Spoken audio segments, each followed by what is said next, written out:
Bismillahirrahmanirrahim. Assalamualaikum warahmatullahi wabarakatuh. Innal hamdalillah nahmaduhu wa nasta'inuhu wa nastahdi bihi wa nastaghfiruh. Wa na'udzu billahi min shururi anfusina wa min sayyiati a'malina. May yahdihillahu fala mudilla lahu wa man yudlil fala hadiya lahu. Asyhadu an la ilaha illallah wahdahu la syarika lahu wa asyhadu anna Muhammadan 'abduhu wa rasuluh.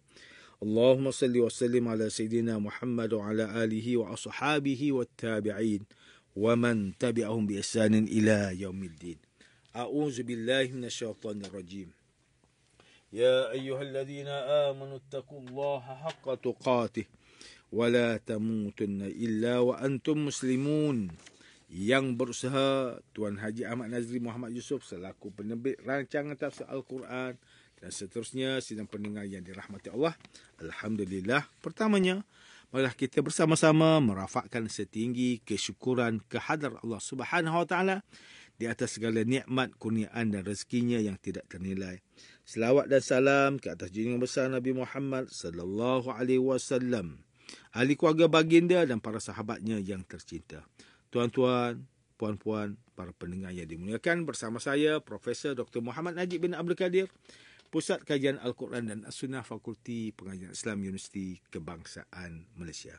Pada hari ini kita akan menyambung kembali rancangan tafsir Al-Quran bagi siri ke-73. InsyaAllah pada kali ini kita akan membincangkan mengenai pentafsiran ayat ke-113 surah Hud. A'udzu billahi minasyaitonir rajim. Bismillahirrahmanirrahim. ولا تركنوا إلى الذين ظلموا فتمسكم النار وما لكم من دون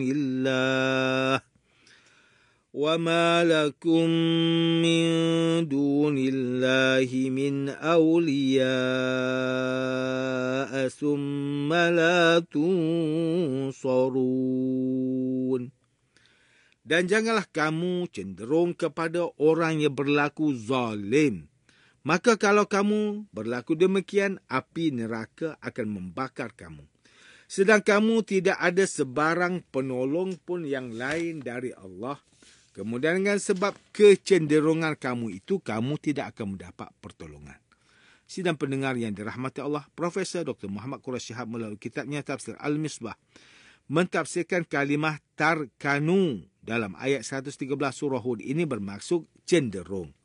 Yang pada mulanya bererti cenderung, setuju dan mantap. Akhirnya berkembang sehingga mempunyai makna yang lebih kuat, iaitu difahami sebagai kecenderungan ke suatu arah disebabkan oleh berat atau kuatnya sesuatu kepada arah itu. Contohnya, kita akan cenderung kepada pendapat seseorang kerana hati atau fikiran kita menyetujui pandangannya. Perkataan tersebut yang merupakan larangan melakukan keburukan itu berbentuk jamak, ramai dan ditujukan kepada semua manusia atau para umat Islam, dan jika perkataan berbentuk tunggal pula ditujukan kepada Nabi Muhammad sallallahu alaihi wasallam. Menurut Imam Abu Hayyan, penghormatan dan pengagungan ini diberikan kepada Nabi Muhammad sallallahu alaihi wasallam kerana amal kebaikan ditujukan terus kepada baginda dan keburukan pula ditunjukkan kepada orang yang ramai dan berkemungkinan baginda terkecuali. Profesor Dr. Muhammad Quraish Shihab menyatakan bahawa perkataan alladzina zalamu yang bermaksud orang yang zalim difahami oleh sebahagian ulama sebagai kaum musyrikin. Imam Al-Qurtubi rahimahullah berpendapat bahawa perkataan ini merujuk kepada semua yang derhaka. Larangan yang dimaksudkan di dalam ayat 113 surah Hud ini adalah larangan bersahabat secara akrab dengan mereka kerana persahabatan yang akrab akan menghasilkan peneladanan. Menurut Imam Al-Biqai, penggunaan perkataan itu tidak semestinya menjadikan seseorang itu sebagai pelaku kezaliman, akan tetapi mengandungi makna menyenangi segala amal keburukan mereka dan merestuinya atau mencontohi mereka dan memakai pakaian yang serupa dengan pakaian mereka. Profesor Dr. Muhammad Quraish Shihab menukilkan pendapat Imam Sayyid Tantawi bahawa perkataan tersebut merangkumi kaum musyrikin, orang zalim, orang yang menganiaya, orang yang menceroboh hak orang lain dan orang yang menghalalkan perkara yang diharamkan oleh Allah Subhanahu Wa Taala. Sekumpulan ulama dari Mesir di bawah Majlis Tinggi Urusan Agama Islam bahkan Wakaf Mesir telah menyusun ilmu tafsir dan diberi nama kitab tersebut sebagai Al-Muntakhab. Mereka menafsirkan perkataan alladzina zalamu sebagai musuh-musuh Allah dan musuh-musuh kalian. Para ulama tersebut memahami ayat ini bahawa manusia tidak boleh sesekali cenderung kepada musuh-musuh Allah dan musuh-musuh manusia yang menzalimi diri mereka dan melanggar batasan Allah Subhanahu Wa Taala. Manusia juga dilarang untuk bergantung kepada orang yang zalim atau menganggap bahawa jalan yang mereka tempuh dan cara hidup mereka itu baik. Jika manusia cenderung kepada orang yang zalim, maka mereka selayaknya menerima seksaan azab neraka dan tidak ada seorang pun yang dapat menghindarkan seksaan tersebut daripada mereka. Akhirnya, mereka tidak akan dibela oleh Allah Ta'ala dan dibantu untuk melawan musuh mereka disebabkan oleh kecenderungan mereka kepada musuh Allah Subhanahu Wa Ta'ala. Imam Sayyid Qutb menafsirkan perkataan ini bahawa manusia dilarang untuk bersandar dan merasa tenang dengan kewujudan orang yang zalim, para penindas dan pelaku kezaliman kerana mereka memiliki kekuatan di dunia dan menindas para hamba Allah. Manusia dilarang untuk bersandar dan merasa tenang kepada golongan yang berlaku zalim ini kerana seolah-olah manusia restu dan mengakui kemungkaran besar yang mereka lakukan. Serta manusia juga akan mendapat dosa kemungkaran besar itu. Imam Said Tantawi mengkritik setelah mengutip pendapat beberapa ulama dan mengatakan bahawa segelintir ulama memperluas makna perkataan ini dan bersikap sangat tegas sedangkan keadaan boleh berubah dan berbeza. Manakala segala amalan dan perbuatan juga bergantung kepada niat pelaku. Beliau berpendapat sedemikian kerana baginya memperincikan masalah adalah lebih baik. Jika pergaulan bersama orang yang zalim itu adalah untuk menolak kemudaratan atau mengharapkan bantuan mereka bagi menegakkan hak atau kebajikan, maka tidak mengapa. Akan tetapi apabila tujuan pergaulan tersebut adalah untuk menyenangkan mereka serta membenarkan penganiayaan mereka, maka pergaulan di dalam keadaan ini tidak dibenarkan. Profesor Dr. Muhammad Quraish Shihab turut berpendapat, jika larangan ini difahami sebagaimana pandangan ulama yang memahaminya dengan tegas, maka ayat ini akan menjadi berat untuk diamalkan pada masa kini, disebabkan oleh pergaulan antarabangsa dan bermacam ideologi kini sangat sukar untuk dielakkan. Sedang pendengar yang dimuliakan, Profesor Dr. Tengku Muhammad Hasbi As-Siddiqi menulis kitabnya Tafsir An-Nur mentafsirkan ayat ke-113 surah ini dengan menyatakan bahawa ayat ini menjelaskan mengenai larangan kepada manusia untuk tidak cenderung kepada orang zalim dan tidak mengikuti mereka yang menyebabkan manusia ditimpa oleh azab neraka. Masyarakat kini cenderung untuk memuji para pembesar walaupun mereka melakukan perkara mungkar dan meninggalkan perbuatan makruf semata-mata untuk memperolehi kemaslahatan dunia. Jika manusia tidak dibenarkan untuk cenderung kepada orang yang zalim daripada golongan sendiri, maka sudah tentu manusia juga dilarang untuk cenderung kepada musuh yang sentiasa berusaha untuk menimbulkan fitnah terhadap agama kita. Allah Subhanahu Wa Taala memerintahkan Rasulullah sallallahu alaihi wasallam dan semua manusia yang beriman untuk mengikuti Rasulullah sallallahu alaihi wasallam supaya beristiqamah dalam melakukan perbuatan kebaikan.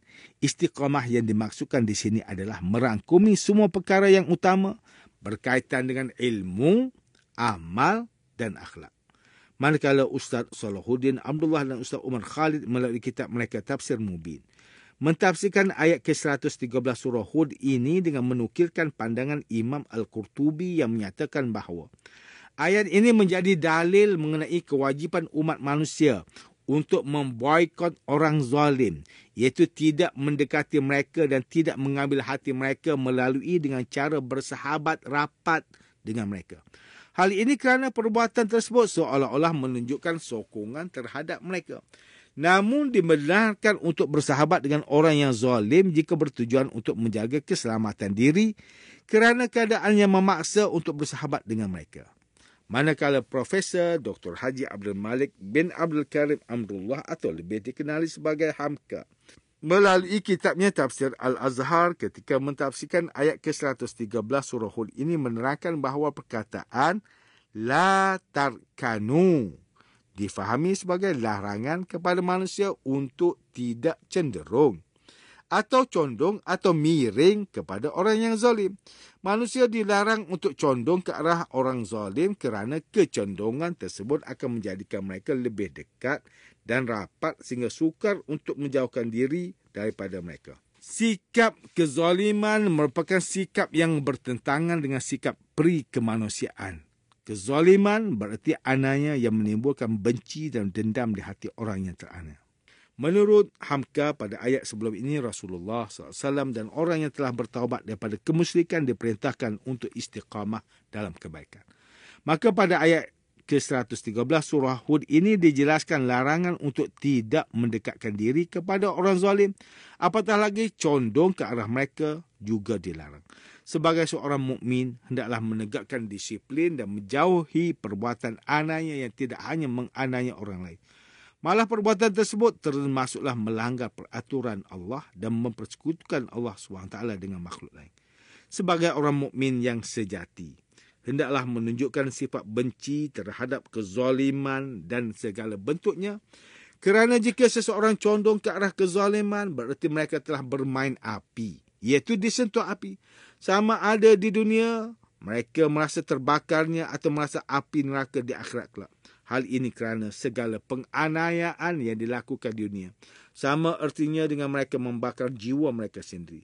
Jika seseorang telah terseret atau terjerumus ke dalam suasana orang yang zalim, sedangkan mereka telah mempunyai iman di dalam jiwa mereka, akan tetapi sangat sukar bagi mereka untuk melepaskan diri mereka daripada keadaan kezaliman tersebut. Jiwa mereka akan sentiasa merasa gelisah dan tidak ada sesiapa yang sanggup menyelamatkan mereka atau melepaskan mereka dari jurang tempat mereka yang jauh dan dalam. Tidak akan ada yang sanggup membela dan sayang kerana keruntahan itu merupakan pilihan mereka sendiri yang telah condong kepada orang yang zalim itu. Tuan-tuan dan puan-puan yang dirahmati Allah, demikianlah tafsir bagi ayat ke-113 surah Hud menurut pentafsiran oleh para ulama. Ayat ke-113 surah Hud ini mengenai larangan kepada umat manusia, terutamanya untuk mereka yang beriman agar tidak cenderung kepada orang zalim kerana perbuatan mereka itu seolah-olah mereka merelakan segala perbuatan kezaliman yang telah dilakukan. Situasi masyarakat kini, jika kita perhatikan, anak-anak muda lebih cenderung dan sangat sukakan hiburan yang disampaikan oleh artis-artis di luar negara. Umum diketahui artis-artis tersebut majoritinya tidak menganut agama Islam. Oleh itu, berkemungkinan kandungan hiburan yang dibawa oleh mereka pasti akan membawa unsur-unsur negatif kepada anak muda kini. Malahan hiburan kini boleh dilayari hanya dengan hujung jari dan sangat mudah untuk diakses. Walhal, jika seseorang manusia cenderung atau condong ke arah kezaliman, menunjukkan seolah-olah mereka merelakan perbuatan zalim yang telah dilakukan. Seharusnya hiburan yang melampaui batas dan melanggar sensitiviti agama hendaklah ditapis oleh pihak berkuasa agar generasi muda tidak terpengaruh dengan unsur-unsur negatif tersebut. Hal ini bersesuaian dengan hadis Nabi Muhammad sallallahu alaihi wasallam. Baginda bersabda, "Innallaha la yu'azzibul 'amata bi'amalil khassah hatta yarau munkara baina zahranihim wa hum qadiruna ala an yunkiruhu fala yunkiruh. فإذا فعلوا ذلك عذب الله العامة والخاصة." Sesungguhnya Allah tidak akan menyeksa masyarakat umum kerana perbuatan orang tertentu hingga masyarakat umum melihat kemungkaran di hadapan mereka sedang mereka mampu mengingkarinya. Tetapi mereka tidak mengingkarinya. Jika mereka berbuat demikian, maka Allah akan menyeksa masyarakat umum dan orang tertentu itu. Hadis riwayat Ahmad. Sidang pendengar yang dimuliakan, antara pengajaran yang boleh kita ambil daripada tafsir ke-113 surah Hud ini ialah setiap Muslim hendaklah berhati-hati dalam memilih sahabat dan lebih baik untuk sentiasa berada di sisi sahabat yang baik yang boleh membimbing untuk mendekatkan diri kepada Allah Subhanahu Wa Taala. Umat Islam hendaklah sentiasa mengawal diri dan menjaga diri jika mempunyai rakan yang kurang baik agar tidak turut terpengaruh melakukan perkara yang buruk. Malah lebih baik jika dapat mengajak rakan melakukan perkara kebaikan dan meninggalkan perkara keburukan. Sebagai Muslim, hendaklah mendisiplinkan diri untuk sentiasa istiqamah melakukan perkara kebaikan agar terbiasa dan merasa kekok untuk melakukan perbuatan yang tidak baik. Sedang pendengar yang dirahmati Allah, sekian sahaja rancangan tafsir Al-Quran pada hari ini. Semoga kita semua mendapat manfaat daripada perbincangan ilmu ini. InsyaAllah, mudah-mudahan kita akan bertemu lagi pada siri rancangan tafsir Al-Quran yang akan datang. Wabillahi taufiq wal hidayah. Wassalamualaikum warahmatullahi wabarakatuh.